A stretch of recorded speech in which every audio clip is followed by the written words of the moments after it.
गुलाब जइसन खिलल बारू तू भंवरा से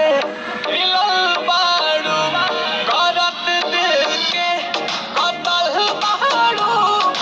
कर मेहनत के फल बारू लाली उठावा के लल जावे करत दिलवा हीरोइन हो हीरोइन तना न पिएलू कहता अखिया नशा में जिएलू बताओ कहीं गाजा तना न पिएलू कहता अखिया नशा में जिएलू।